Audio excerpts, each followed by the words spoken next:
Okay, as we get this started and have people start entering the room, let me start by saying welcome. Thank you for joining us today. And look, we're excited to talk about water today. Water is one of these topics that I think it's important for us in a lot of ways, both at the local level and as we take a wider view of the national and frankly international development markets. There's certainly a lot happening in this space. My name is Doug Pryor with the Will County Center for Economic Development. And again, thank you to all of our partners who are here today. As we look to our future, we're joined by a great group today that can help us better understand both where we are today as a region with respect to water and sort of where we're going in the future and why it's important for Will County as we move forward. Just a couple of bits of housekeeping as we get going. Please use the Q&A feature in this program. It should be located on the bottom of your screen. We will be minding questions as we go through. We intend to handle them all at the end, but if you have a super amazing question, we will absolutely try to jump on that in real time. As we get started here, I first want to introduce our partners from Commerce Bank. Commerce Bank is our sponsor for this event, and for those of you who don't know, the CED is still at its core very much a small non-for-profit organization, and we certainly appreciate all of our partners who help us do the work we do here in Will County. I first want to introduce Nick Moran.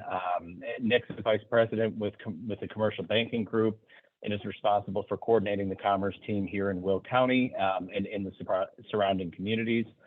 19 years of Nick's career at Commerce have been focused in the specialties of equipment finance, payment and process automation, and healthcare. He's been with Commerce since 2001, and we certainly appreciate both his participation with our group and his support today.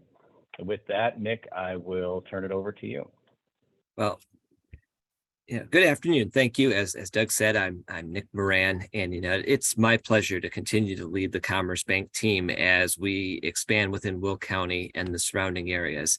One of the things I've seemed to learn over the last 22 years here at the bank is the importance of being a community resource, and by that I mean by being able to provide time, capacity, and insight. So aligning with those three core values there.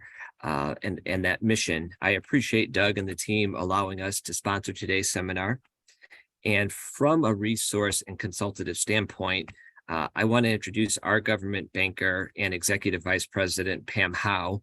Pam has extensive tenure within the bank, and it makes her a great resource for future conversations about access to funding for projects such as this, whether you were looking at the financial industry or from governmental resources.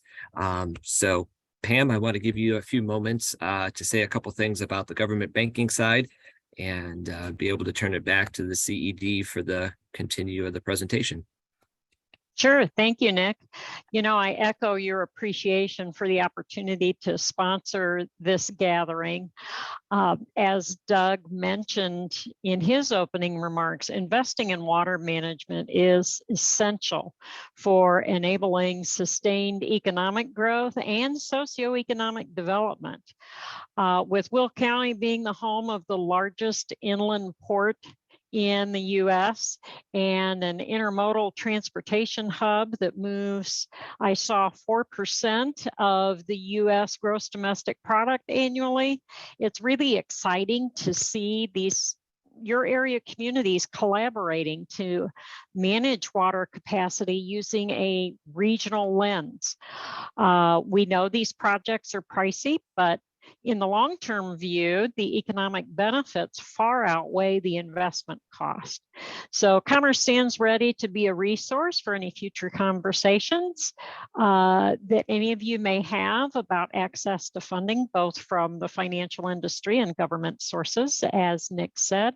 But I personally am excited to hear what you all are working on as you navigate this difficult but very important topic. Back to you, Doug. Thank you so much, and thanks again for being here. Our first speaker today If you have followed anything to do with water in this region in the last several years, you've probably run into Allison. Allison Swisher is the Director of Public Utilities for the City of Joliet and has worked in municipal engineering for 18 years, both in the public and private sector. She has a Bachelor's of Science in Environmental Engineering from Northwestern University and an MPA from Governor State University here in Will County. Allison is the president of the Chicago Metro chapter of the American Public Works Association and president of the Lower Des Plaines Watershed Group, and certainly as knowledgeable as anyone in this region about water resources. Allison, thank you so much for joining us today, and look forward to hearing from you. Great, thanks, Doug. I'll go ahead and share my screen. Is that coming through, Doug? Let us see. You might have to stop sharing. That's probably a good point. We totally practiced this before, everybody. Things are great. So, perfect. All right. Okay. Well, again, thank you everyone for being here today. My name is Allison Swisher. I'm the Director of Public Utilities for the City of Joliet. I talk about water a lot to a lot of different people. And I'm excited here to talk to everyone in the Will County community about this very exciting project that we're doing. Okay, trying to advance the slide. And again, we did practice this and it's not working.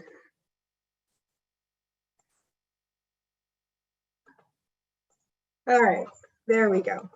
Okay, so today I'm going to give a little background about why we are working on this project to bring a new water source to the region, talk about the water commission that we're forming to make that a reality, do an overview of the program, and talk about our accomplishments to date and looking ahead at what we are going to be accomplishing beyond 2023. So again, just starting out with the background, I think many people are now familiar with the regional problem that we have in the Will County area. Many of our communities rely on the deep aquifer, and the deep aquifer is wells that go over 1,000 feet down into the ground to pump water out of the aquifer and bring it up to provide water service. So the Illinois State Water Survey has been modeling the water in this aquifer for many years, and through recent updates has concluded that by 2030, we're not going to be able to meet maximum day demands. It's not only the deep aquifer that is an issue. There's also communities that are served by the shallow aquifer system. And if you're following the news, you'll hear about PFAS and increasing chloride levels. And because of those emerging contaminant issues, the shallow aquifer system is also in jeopardy in this region. So as we all know, this area has significant growth occurring in the region, residential growth, commercial and industrial. And water is absolutely critical to the continued growth and development of this region. So I just always like to include this slide to just kind of give some perspective on water usage in the area. So when we think about the deep aquifer system, currently Joliet uses about 1/3 of that water. 1/3 is used by other municipalities, and then industry utilizes another 1/3. And there's lots of different types of uses, again, residential, commercial, and industrial. And so as we do water planning in this area, it's important to understand how we're going to develop the land that is available for that, and make proper plans then to have the water available to support that. One of the things that I'm excited about that we're working on in Joliet is looking at working with industry on effluent reuse from our wastewater treatment plants. There's a lot of water needs in the region that don't require potable water uses. And so there's definitely alternatives such as using wastewater effluent to provide alternatives to the water either from the aquifer or more costly water purchases. So given that, we identified that we would not be able to meet our water demands by 2030, Joliet initiated an alternative water source study in 2018 that looked at all possible water source alternatives. We looked at river options, other groundwater options, and multiple Lake Michigan options. So that was a study that was conducted in 2 phases. When the phase 2 report was presented to the Joliet City Council in January of 2020, they did decide that Lake Michigan was going to be the most reliable and sustainable water source for not only Joliet, but the region as a whole. And so then we continued on with an additional evaluation of 2 Lake Michigan alternatives. One was purchasing water from Chicago, and the other was building a new intake in Indiana and then bringing raw water to the area where it would be treated and distributed. So after the completion of that, we did look at regional alternatives. It was always contemplated that this project would not only serve Joliet, so we evaluated all of the alternatives for a regional demand scenario as well. We worked with the other communities to obtain their input on what their demands would be so that we could properly evaluate the alternatives. And we also did solicit and receive input from 12 communities prior to the selection of the water source alternative. And that input was very important to the Joliet City Council members when they were making the ultimate selection for the alternative water source. That selection was made in January of 2021, and the decision was made to purchase treated water from the city of Chicago and then pump that all the way out to this area for distribution. Everyone has heard of other communities that purchase water from Chicago and potentially some of the issues that have been encountered with rate increases and lack of input and into water service. And so when we negotiated with Chicago, there was a preliminary agreement that was approved, and that preliminary agreement reflects the new approach that Chicago is committed to taking to wholesale water sales, which includes a different rate methodology. It's called cost of service, which is very different than their current approach, which is everyone pays the same rate.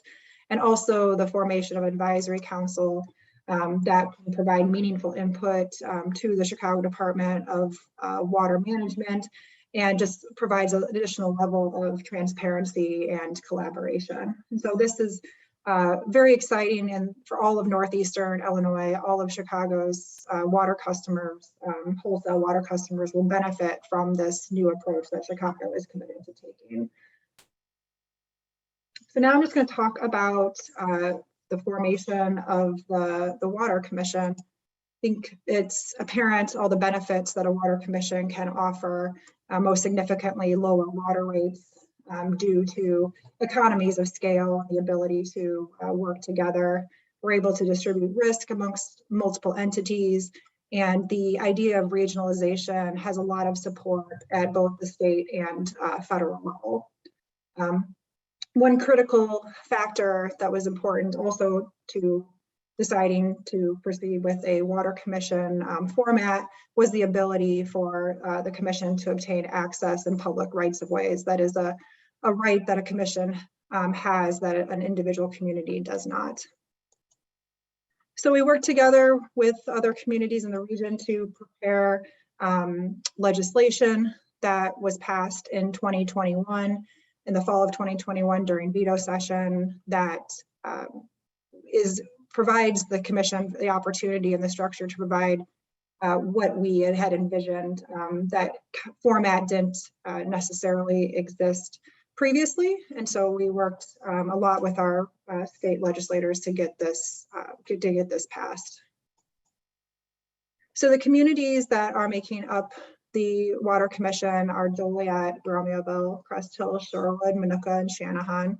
A preliminary agreement to form the commission was approved by each of these communities in February of 2022.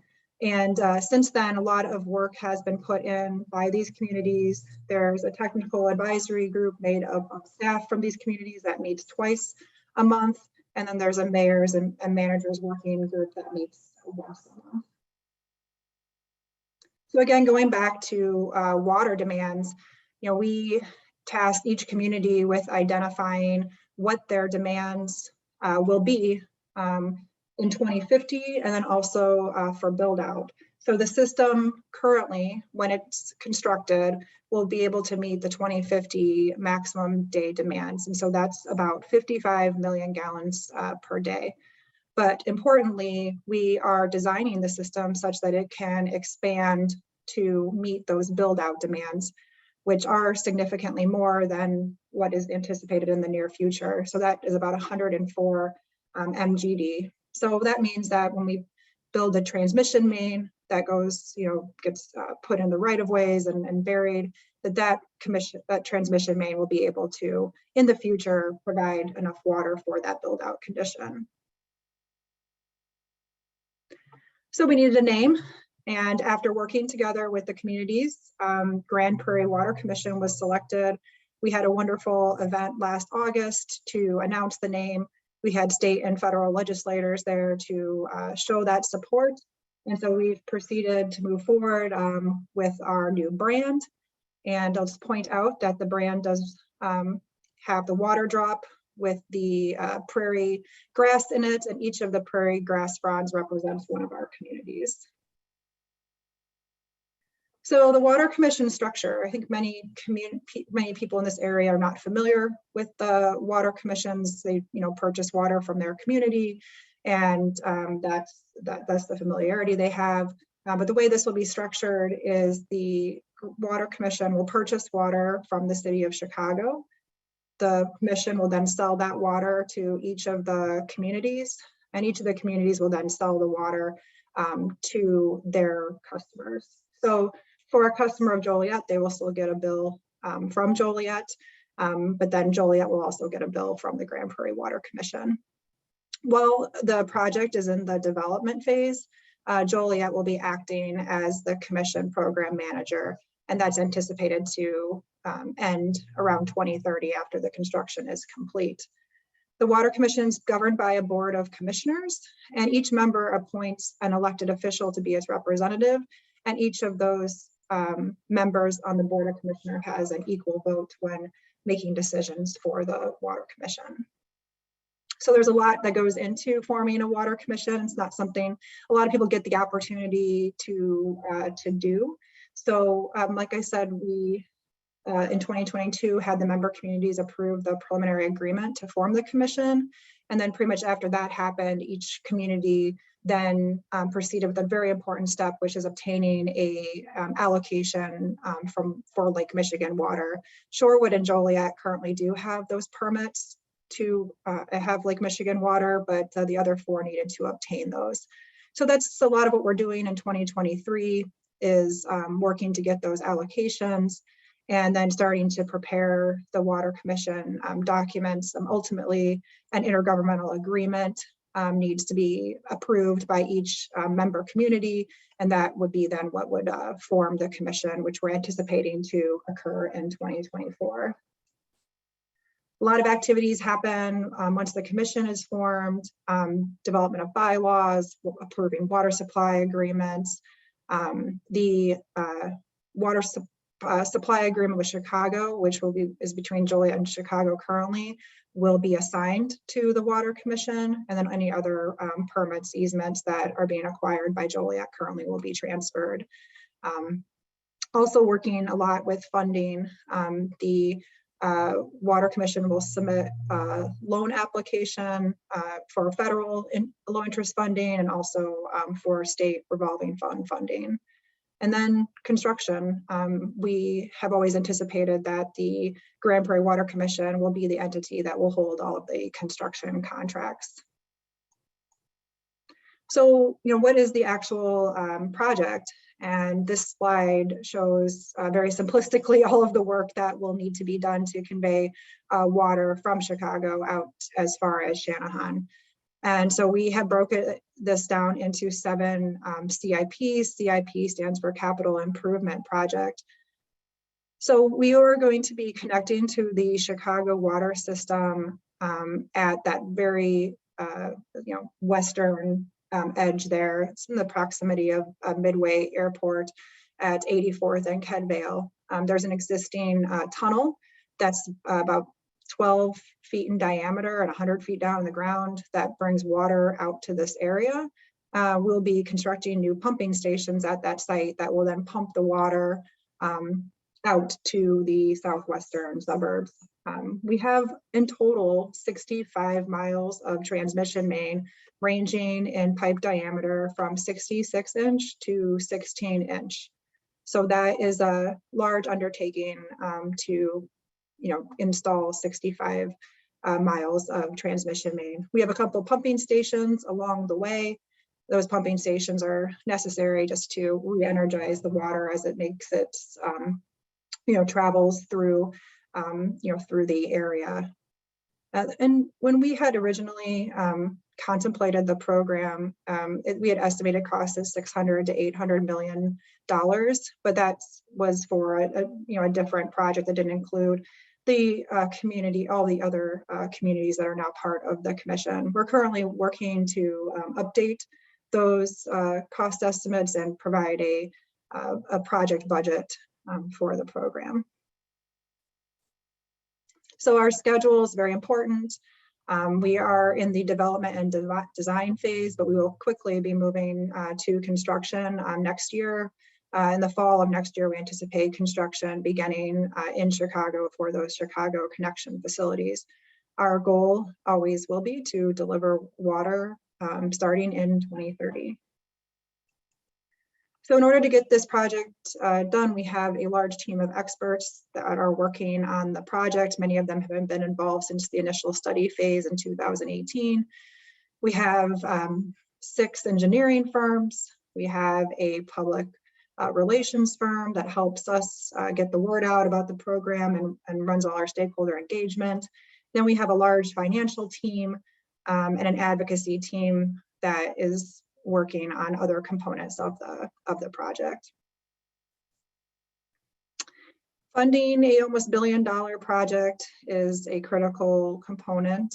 We have developed a funding strategy that relies heavily on low interest loans from both the federal and state level. WIFIA is the federal low interest loan program and has very favorable terms, low interest rates, and a 35-year repayment term.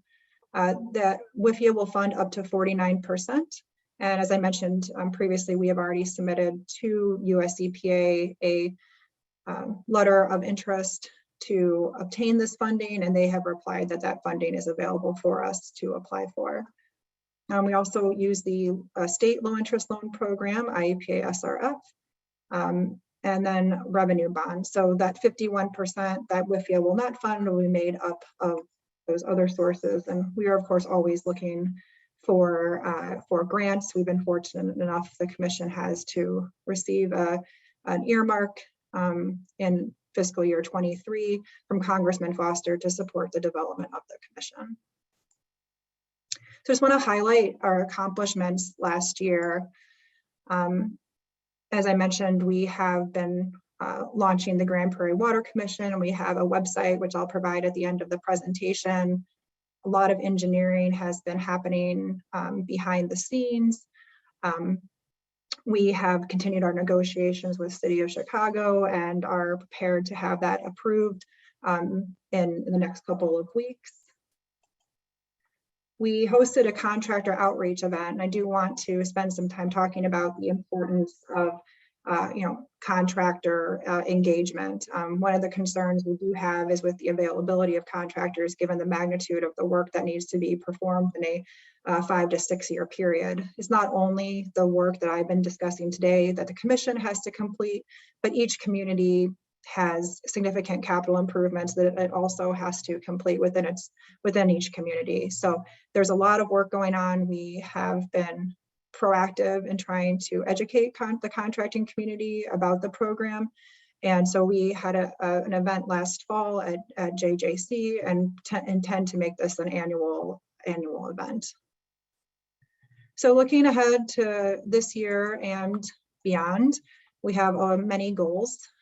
We are, again, working with our regional communities to have the Water Commission formation progressing, working with the engineers to proceed the designs from preliminary design into final design so they can be ready to be bid for construction.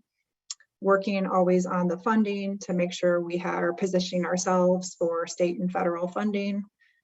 The legal component, as I mentioned, having the water supply agreement with Chicago approved this month. And then also continuing to work with our governmental advocacy team to educate at the state and federal level about the program and the importance of it. So this slide just shows what our anticipated progress related to engineering. We do anticipate getting many of the work packages ready to that 90% completion level so that they can be advertised for bid and proceed with construction. So beyond this year, we anticipate next year we'd officially form the commission, work to obtain the WIFIA loan, work to proceed into that final design and bidding stage, and actually begin construction in the fall of 2024 in Chicago. 2025, you'll see continuing ongoing design work, construction. 2026 to 2030, so we'll start seeing that transmission main construction start. And then the water, as I mentioned, would be flowing in 2030. And ongoing throughout the entire phase, we are going to be focused in on public education and outreach and making sure that there is wide support for this switch to Lake Michigan water. So that concludes my presentation. I have two websites listed here that are wealth of information. The Grand Prairie Water Commission's website is gpwc-il.org. The City of Joliet also has a program specific website, rethinkwaterjoliet.org. At either of those sites, you can go and provide your email address and we will send to your inbox information as it becomes available. So I will stop sharing and turn it back over to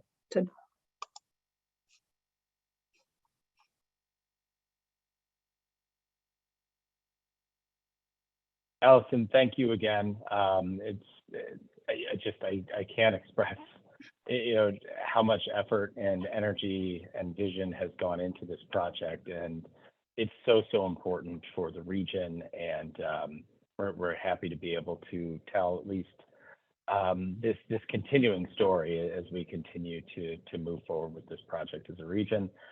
I will remind folks, please feel free to use the Q&A feature at the bottom of your screen. We are pulling the questions together and we'll address them as we move through today's program. Next up, I'm very happy to introduce Martha Soika. Martha is the Director of Community Development, or the Community Development Division of the Land Use Department at Will County. Martha wears a lot of hats. I'm sure many of you have run into her in the past. She oversees the administration and investment of state and federal funds, including HUD, CDBG, and home funds in the county, particularly serving low-income residents in disinvested areas. Martha and her team work with municipalities, townships, developers, community-based organizations, and anybody else who will reach out to them to collectively address community challenges by making strategic investments in housing, public infrastructure, water, sanitary systems, stormwater systems, and community services throughout the county. In addition to that, Martha manages long-term planning initiatives, including the Land Resource Management Plan and 2 neighborhood plans. She earned her BS in environmental biology and has a master's degree from UIC in urban planning and policy. Martha, that's a lot. And I very much appreciate you making time to join us today and talk a little bit about some of the work that you have ongoing at the county. I'm going to go ahead and stop sharing briefly here and let you jump in there. Thanks, Doug, for that introduction. So as Doug said, my name is Martha Soika. Are you able to see the presentation? Yeah, we've got you and we hear you. Okay, wonderful.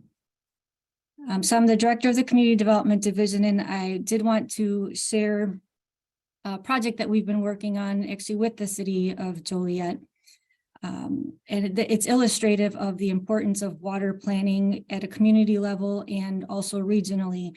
I always thought that this project was quite a big undertaking for us. And Allison, after just seeing what you have ahead of you, I am in awe. I mean, that is a tremendous undertaking, and the progress that you've made so far is incredible. But I will focus on this project because, like I said, it was a big undertaking here, and I think it's got significant impact when it comes to water planning. So in terms of an overview, I'll talk about the development in unincorporated Will County, focus on the Fairmont Plan development and implementation, specifically moving into the water and sewer transfer project that we did in that community. And then I'll end at talking about how utilizing CDBG or other funds can be done to support development like this. So with regard to development in unincorporated areas, I realize that our audience today is probably a diverse audience. I just wanted to start with an overview in terms of how, what Will County's jurisdiction is for development. Ours is just an unincorporated area. So if you look at the map, that is just the areas that are in white or not colored. Everything else would be municipal or village areas. So if someone comes to develop, and it's unincorporated, it's our jurisdiction. We do have a land resource management plan. That is a document that guides development decisions in unincorporated areas. We are looking to update that plan in the very near future, but that is what is used when a development proposal comes our way. When it comes to water, water is handled differently than what would be done at a municipality. We don't have a public works department. All of the water and sewer services in unincorporated areas typically come from 3 or 4 sources. It's either a private community or a community system that's owned and operated by a special district or a township. It could be a public system. It could be a system that we have an agreement with a local municipality to provide water and sewer, or it could be a private system like Aqua Water, and then lastly, a well and septic. So in addition to our land resource management plan, we do also do some community planning, and we have 2 plans. One's the Fairmont Neighborhood Plan, and one is the Sugar Run Creek Neighborhood Plan. One was done in 2012 and the other in 2017. These are neighborhood plans that are done with residents to address needs that they have in the community, and they're unincorporated and typically densely populated. So I'll focus on Fairmont today just because we've done a lot of work in this area. So Fairmont, if you're not familiar, it is in or just south of Lockport, south of Delwood Park, if you know where that's at, north of Joliet. And then on the west boundary, we've got Illinois 171 and the river. Fairmont is a census designated place. It's comprised of over 800 households and has, according to the low-mod census tract data for HUD, it is 80 or 58.4 low-mod housing or low-mod households. The poverty rate is 12.8 compared to 11.3 in the Chicago metro area. The community composition's mixed. It's 33% Black, 34% white, and 30 other or 2 races, and then 36% Hispanic. Of the 807 households that live there, 40% are female-headed households. 26% speak a language other than English at home. And the housing stock is 95% or 91% single family, and 65% is owner occupied, and 18% is renter occupied, and the balance is vacant. The median value of the homes there, or owner occupied homes, is about $132,000 compared to $258,000 in the Chicago metro region. So that just gives you a synopsis of the demographics of that area. So when we initiated the plan for that area, it was a traditional community planning process with resident engagement.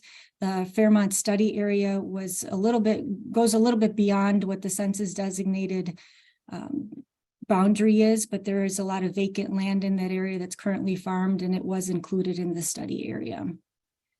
The plan itself identifies a number of objectives and goals, and tied, I guess, to these 5 different topic areas: land use, transportation, natural environment, community identity, community facilities, and services. I'll highlight today just some of the progress that we've made on these that are shared on the slide. So redevelopment of vacant parcels, and then improving quality and quantity of existing housing stock. So we have, since 2015, we have worked to demolish, 65 homes that were identified as vacant and abandoned in Fairmont.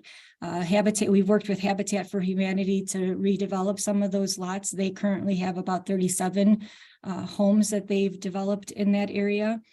We have worked with surplus tax sale properties to deed some of those properties over to developers so that redevelopment could take place on some of those vacant lots.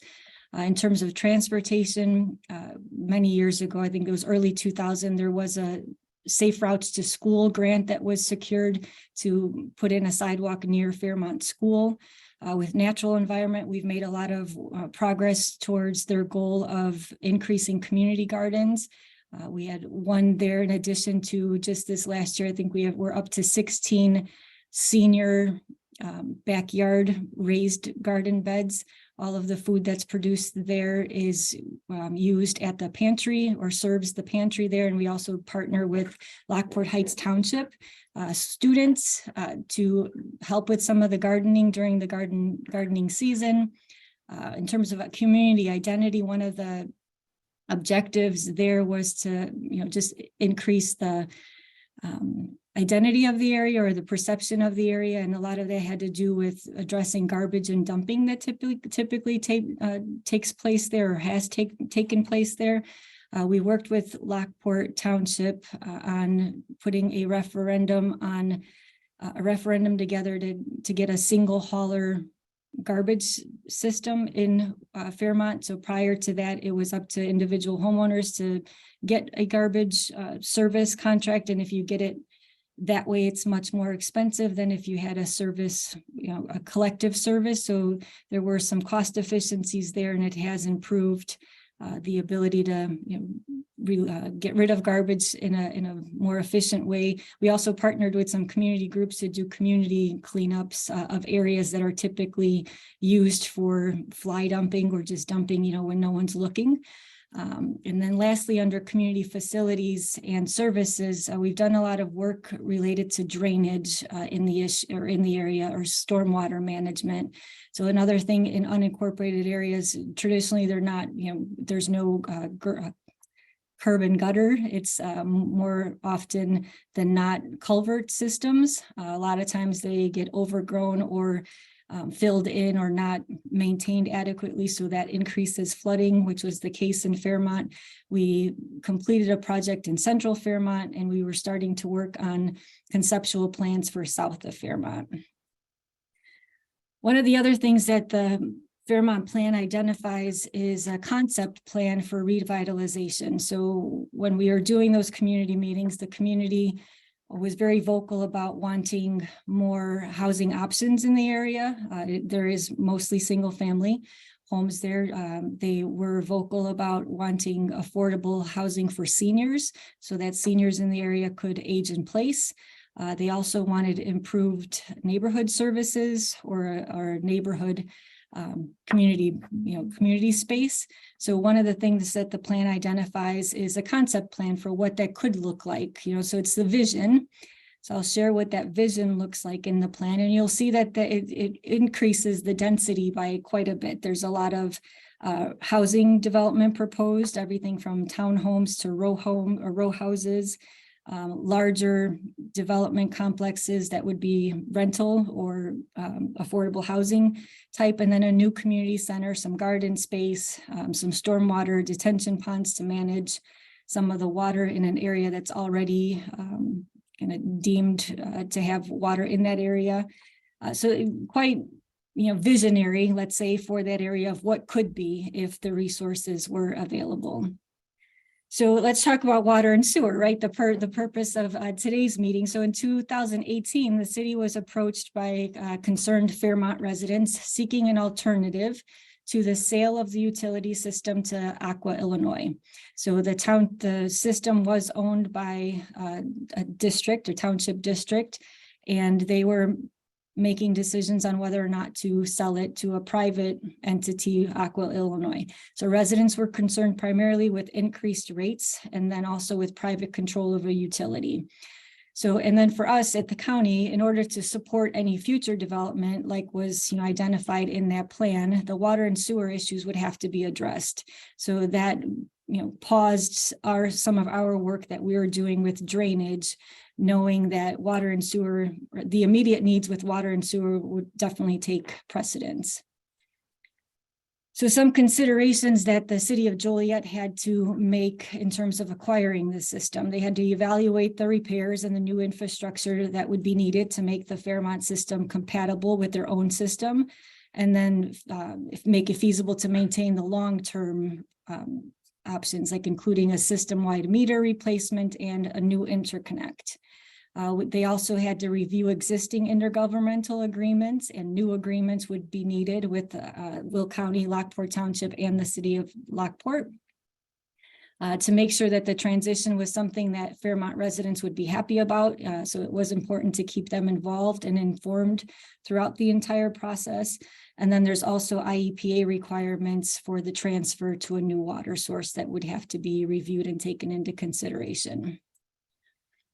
And then there's also funding. So funding is needed for these types of improvements. So funding the Fairmont system, the sewer system includes 4 lift stations and a collection system. And the water system included 2 wells, a water tower, and a distribution system. Upon discussion with Lockport Township, the county, and the city, an agreement was reached to transfer the ownership of the system to the city of Joliet without annexation. So the Fairmont remains to be an unincorporated area. We just have a service agreement with the city of Joliet to provide water and sewer. And the county worked with the city of Joliet to develop a plan to invest $3.5 million of community development block grant funds over 5 program years to accomplish the immediate needed improvements. And then Joliet worked with the residents to keep them informed. So what's on the screen here are 2 examples of how Joliet did that. They took the lead on providing all of the communication to the residents, also provided a welcome guide in terms of kind of providing some education on what they can expect being a City of Joliet water customer. The scope of work included lots of things. I would say the meter replacement project was probably the most labor intensive because, and maybe that's just my opinion, but this is part of the project meant that we had to have access to everybody's home because the meter replacement required that. So the coordination that was required to get that done was quite an undertaking, but that was just one aspect of it. And it was done primarily like right when the grant agreements were signed. And the meter replacements of 880 meters so that they were compatible with the City of Joliet system. Some other aspects in terms of the scope of work, mapping, inspections, interconnect, the lift station upgrades or lift system upgrades, well abandonment, tank demolition, and underground infrastructure improvement. So quite a lot of work over a course of 5 years. So in terms of project status, we are nearly complete. We have one more phase to complete. Asset mapping and inspections continue. And preliminary capital improvement plan has identified additional capital improvement needs for the sewer system. So I anticipate we will be working with the City of Joliet for years, again, more years, just because there are additional needs in this area. So the Fairmont Water and Sewer Transfer Project with the City of Joliet is a good example of how federal CDBG funds can be used to assist with aging infrastructure to ensure that water demand is met. and also how intergovernmental agreements can be utilized to holistically address public infrastructure needs. So the map that's on your screen identifies all the areas of Will County that qualify for CDBG dollars just based on the census data. It doesn't mean that other areas are excluded, other areas that might have needs. There are other ways to deem them eligible, and that would include doing a local income survey of that area. But this is just a quick way to tell whether or not an area is eligible, and that's just using the census data. And this project also, now that we kind of worked through all of what would need to happen, including governmental agreements and agreements between inspectors. I think, that was something that came up in the meter transfer project, because typically it's our plumbing inspectors that do the inspections, but it was City of Joliet that needed approval or needed assurance that it was done right. So there were some agreements between our building departments and inspections that took place as well. But this whole process gave us a framework for addressing needs in other unincorporated areas of the county, such as Sugar Run Creek area. If you're familiar with that area, that's includes Preston Heights, so that's south of Joliet. A lot of vacant land there, underutilized land and potential opportunity areas, so long as water and infrastructure is available. So that is something that we are starting to have conversations with the City of Joliet about. This map here just shows some other projects that we've done utilizing CDBG for water projects. So Homer Township Lockport Heights Sanitary District, that one is actually one that does not qualify based on census, but they do a local income survey. We had a project with the Village of New Lenox. They paid for the street improvements, and we provided grants to the homeowners, to income eligible homeowners, to pay for the line that goes from the street to the home. City of Wilmington was another project, Village of University Park, Village of Rockdale. So we do work with municipalities, townships, sanitary districts, and unincorporated areas. So in terms of, when you talk about water planning or figuring out how we make sure that our demand is met, there's, two components to that. There's water supply and water demand, right? So on the water supply side of things, CDBG funds is a good fit. Because it does help, it can help fix aging infrastructure that could improve the capacity for future development. We do currently have our applications open. Actually, it might be later today or tomorrow morning. They're almost open, but they will be, there are program year 23 funds. The process is that once they're submitted, we review them and the advisory board and go through the advisory board and the county board process with a plan submittal to HUD in August and funds being available in October. That's one source of funds that it's available for water infrastructure. The other piece is addressing water needs on the demand side, so reducing the demand for water. The county also has a program called the Commercial Property Assessed Clean Energy Program, CPACE, that is meant specifically for community or for commercial projects, as it's a financing mechanism that could address or pay for energy improvements, including water conservation improvements and stormwater on an area. Anything to get water infiltration on the site would be eligible.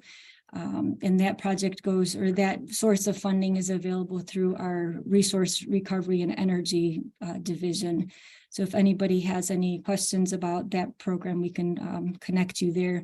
But it's also available, it's a commercial program, but residential, anything above 5 units is also eligible.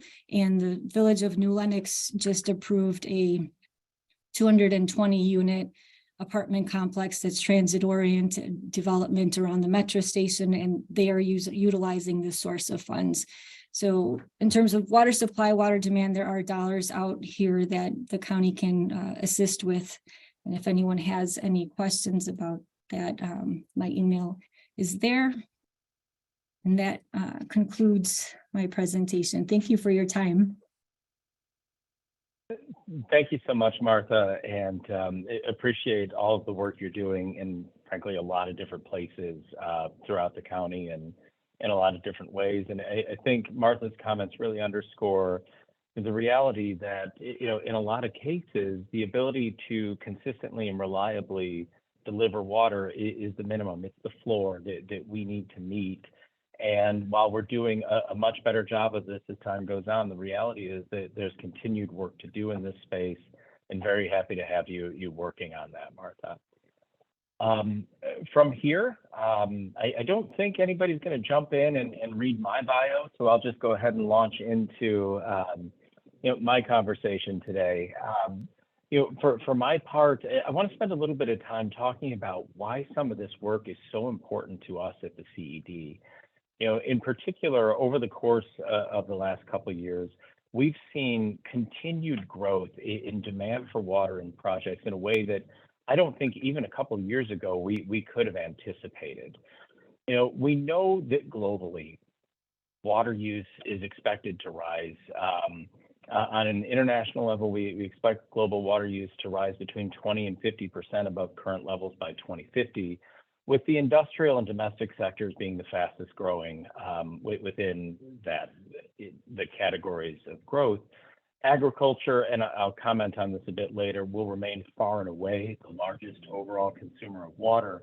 But as we talk about economic development and our work here at the CED and frankly, development in general, we are going to continue to see more and more major projects requiring more water. I love this comment from the World Bank about economic growth being a thirsty business. In fact, we're currently forecasting that regions both around the United States and around the world can see growth rates decline significantly by 2050 as a result of water-related losses. And this is something that as we look at our future, we're really factoring into how we think about Illinois and the Great Lakes region. Of course, within these spaces, there are some industries that are particularly thirsty. And those industries tend to be the ones that are leading the next generation of project development. And I just want to spend a minute talking about some of these. And I'll be honest, I'm not even going to get into a couple of the heaviest ones like biofuels and power generation. But this is something that as we look to our future and try to build the economy of the future here in Northeastern Illinois, the kind of projects we're chasing over and over and over again, battery manufacturing, data centers, chip manufacturing, solar panel production, food production, and of course, hydrogen and other power production projects are some of the most water intensive that we face. And, Allison talked a little bit about demand for the region overall and kind of some of what we see. And so when I talk about some of these water use numbers, I want to put this in the context of kind of how water's used today. I think Allison gave a number of 117 gallons a day per capita on average. To give you an idea of what that means, as we go forward, every 1% population growth for the region would translate to about 800,000 more gallons a day. And as we talk about longer time horizons, and we're going to see that public water demand increase significantly, but relative to what we're talking about from industry, from our job creators, it's going to look very, very small. And to start with battery manufacturing, just to give you some context here, there are multiple ongoing searches in Northeastern Illinois where we are competitive right now for new battery production facilities. As you might imagine, as the electrification of vehicles continues to increase and we see batteries deployed in many different ways throughout industry, production of batteries is one of the most important areas we're looking at for growth. Multiple ongoing searches, and I want to be clear, these are real-time searches in the market right now, where I'm just sharing the CapEx and the water demand per day. One is 1.2 million gallons a day, 2.5 million, and one at full capacity, looking at more than 4 million gallons a day. This is the norm in this industry, and we're seeing that each one of these projects is talking about bringing 2,000 plus jobs. And what we see over and over again is job creation is very strongly tied to water use as we move forward as a region. Data centers, this is one that we've spent a lot of time talking about over the years. Northeastern Illinois has been successful in landing many of these. I took a look just at what Google has out there in the market today in North America, 15 data centers using 4.3 billion gallons of water a year. That's 767,000 gallons a day per facility. However, their largest facility uses more than 3 million gallons a day. It's in Council Bluffs, Iowa. That's 1 billion plus gallons per year. And when we see data center projects, sort of like the one that Facebook's building in DeKalb right now, we're seeing more and more heavy water demand, many millions of gallons of water a day. Again, to be competitive in this space, this is where we're going. And that's why I kind of picked on the Henderson, Nevada Google data center here. If you look at that, that does not look like a very water sustainable place. I will just call out that is one of their smallest data centers and has a very modest use. However, it's important to understand that this sort of project development in water scarce places around the country is going to be more and more difficult to pull off. Perhaps the largest potential water users that we're looking at right now are chip manufacturers. For those of you that don't know, the federal government has put a shocking amount of money on the table, more than $50 billion in incentives to try to bring chip manufacturers to the United States. In addition to that, they've set aside more than $200 billion for research. Chip manufacturers are incredibly water intensive. You have a picture here of the Intel project in Oregon. This was a $3 billion project. Taiwan Semiconductor currently has a $12 billion project going in the Western United States. And as we look at projects in market, the largest I've seen among the chip manufacturers is nearly 10 million gallons a day. Again, to put that in context, we were talking about Joliet and the whole water district, with a plus or minus 50 million gallon a day peak demand in some of their initial numbers. This is a huge, huge number and a huge factor in terms of how we look at development in the region. And while 10 million gallons a day is an outlier, 5 million gallons a day really feels like the norm in this industry. So it's something that we continue to look at as being one of the most sort of attractive development projects that are out in market today, but also one of the most water intensive ones.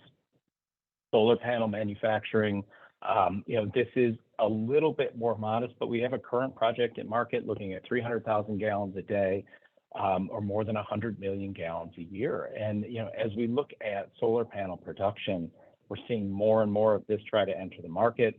And this gallons per day number is about what's happening on site. It doesn't contemplate the chips which will go into the panels, which require significantly more water as part of their development. Pictured here was the IKEA rooftop solar array in Joliet, which was the largest rooftop solar array in the Midwest when this opened at their facility. So again, we see the use here, we see more and more demand for it, but certainly as we move forward, this is going to be a water hungry industry that it sort of affects some of our work. Last one I'll comment on is just food production in general. On average, agriculture accounts for 70% of all freshwater withdrawals around the world. Ag is enormous in the water space. Indoor ag saves water. We've seen a lot of projects attempting to develop either vertical farming or other indoor uses. And while they save water significantly relative to the wider market, or ag in general, I should say, they're still talking about uses of as much as 600,000 gallons of water a day on our local systems.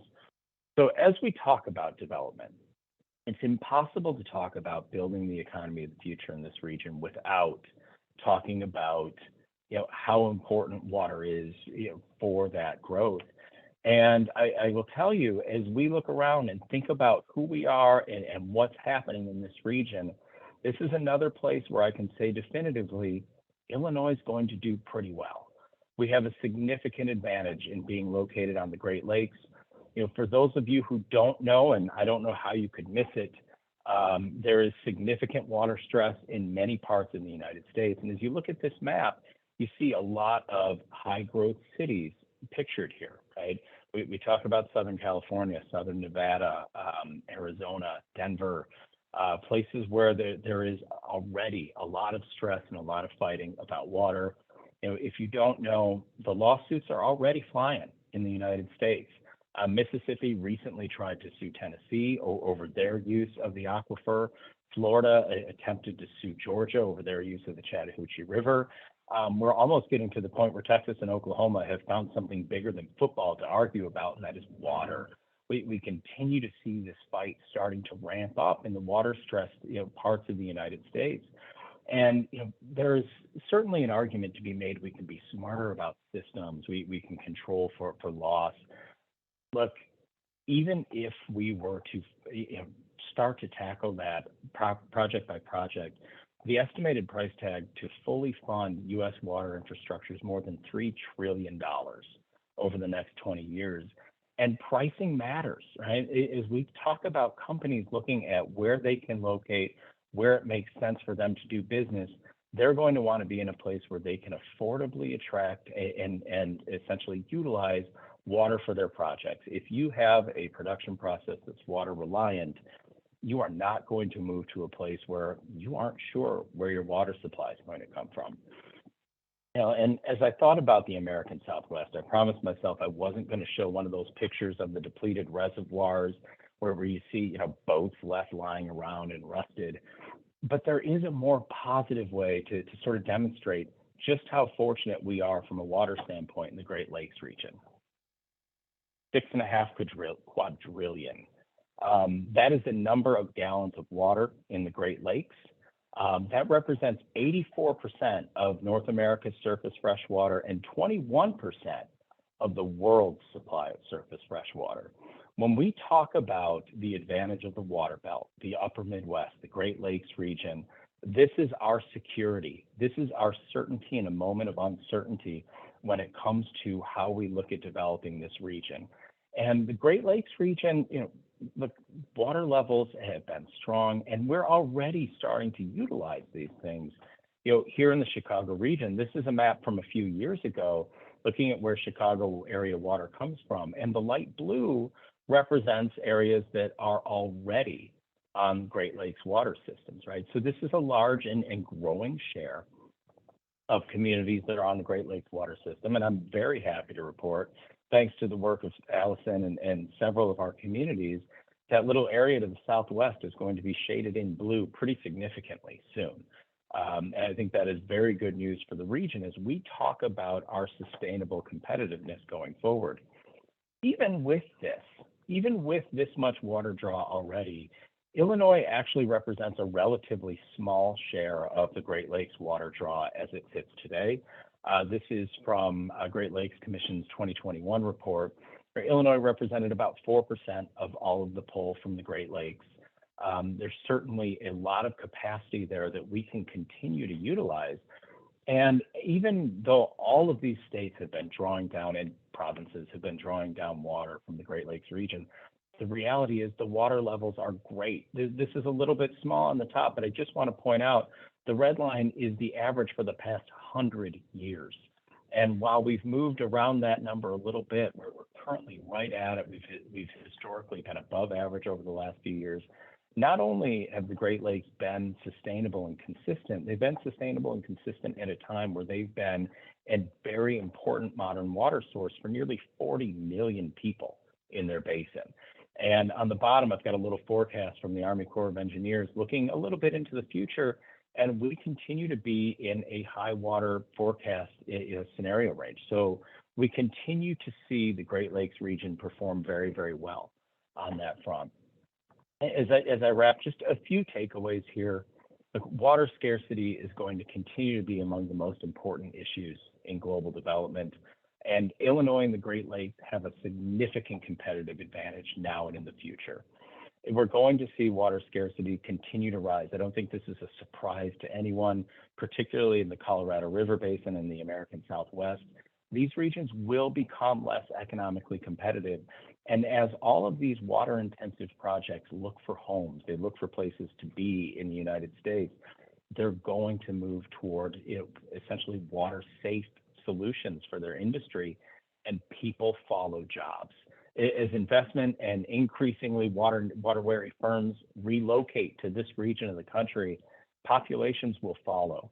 I think Illinois is incredibly well positioned to capture not only the next generation of business, investment, projects, but also people.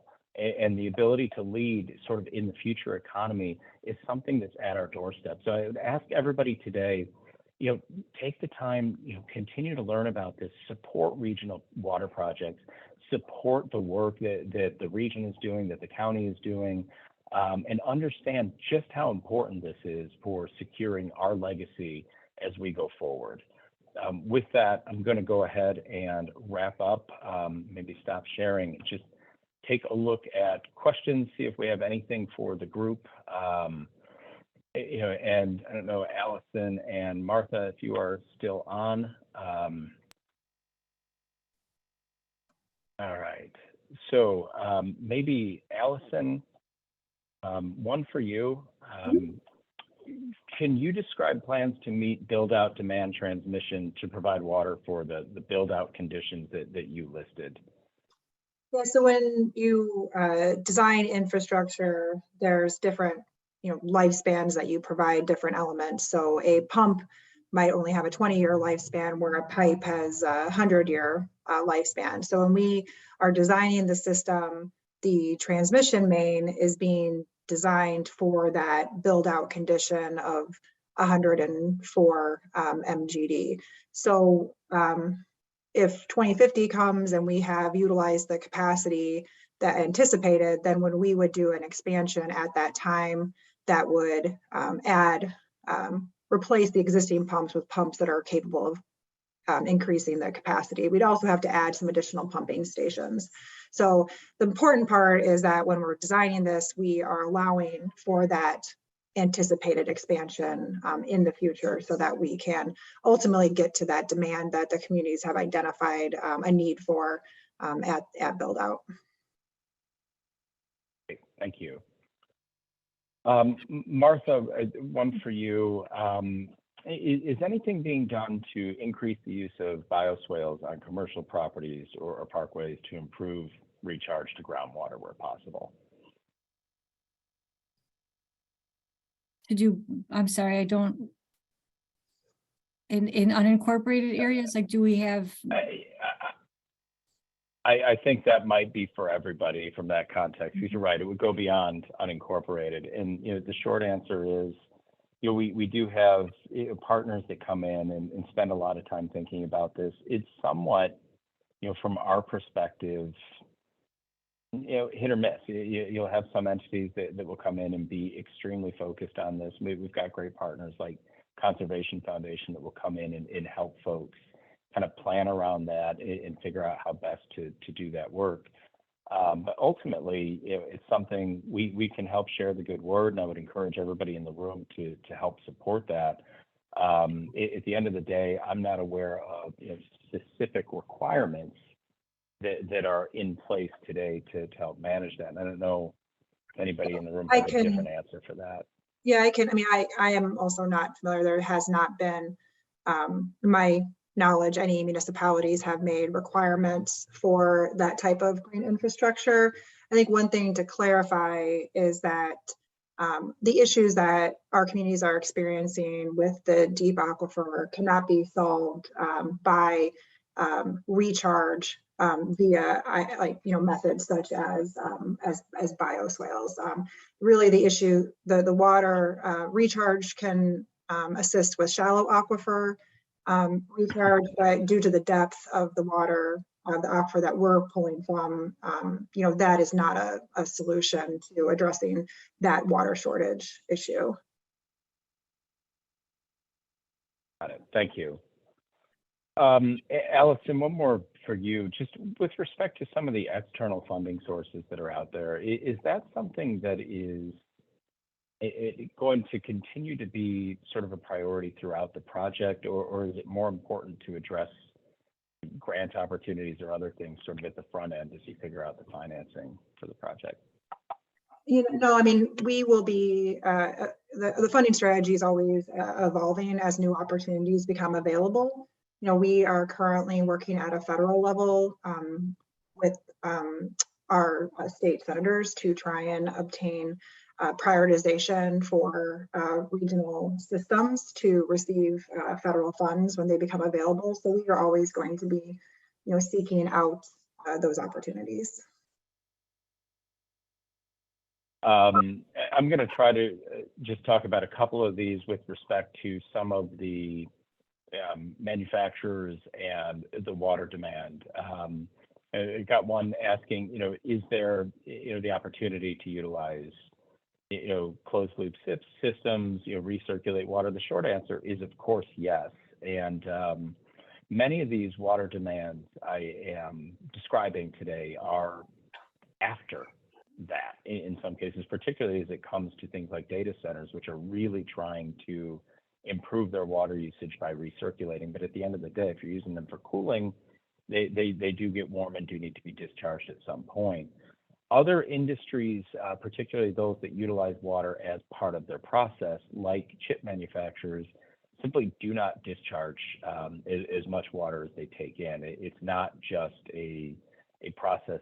They're actually utilizing water through their manufacturing process. So it's like everybody needs to get better about this. Everybody needs to be more thoughtful about how they reuse water. I'll be candid, credit to Allison and her team. We spent a fair amount of time thinking about how to use sort of treated water for cooling in Joliet from their wastewater treatment plant. And we had a pretty good kind of set of concepts in place. Ultimately, it requires somebody willing to partner with us to make that happen. So we will continue to be creative on that front, but it's something, it's a moving target to be sure. Beyond this, I think we've got a couple of questions just asking about how to be more involved in some of these processes and discussions. Certainly, I think from our end, we're always open to have these conversations and talk about community water. Allison and Martha, I think you both listed some websites and some ideas about how to participate. But if you can maybe touch on those one more time, that would be great. Yeah, I can go first. We have within Joliet, we have a group that meets quarterly to discuss water conservation initiatives within Joliet. So there's information available on the rethinkwaterjoliet.org website. For that, I mean, of course, if anyone has a specific question related to development and water, they can contact me directly. As you mentioned, Doug, we are looking to think more creatively about how water can be provided for some of these large water users, given that providing treated like Michigan water might not be the best solution for them. So please visit our websites. You can sign up there to provide your email address, and then when we have communications that we distribute, you can receive them that way. Thanks. And I would just say participate in planning processes. So like I mentioned, we will have an update to our land resource management plan. Not that speaks specifically to water, because we are unable to plan, for all of the areas because they're independent, but where development ends up or where it goes, there's a conversation to be had there because just for the sustainability aspect of it. And then the county does also have a website called Will County Green. Our resource recovery and energy division handles a lot of the community outreach when it comes to water conservation. I know they work with the city on that as well in terms of some community events, but everything from rain barrels to doing things like on your like on your own property, like how can you as a property owner help be part of the solution when it comes to minimizing or reducing water demand, because using potable water to water the grass you got to think about that impact as well. Like that's those types of things would be a good place to get involved. Well, thank you so much, Martha, Allison. Thank you for all of your expertise and your work in this space. Very happy to learn more from you. And again, for everybody else who's on today, thank you for joining us. Please feel free to reach out to us with any questions. With that, we are right at time. So everybody enjoy the rest of your day. And thanks again for being with us. Thank you. Thank you all.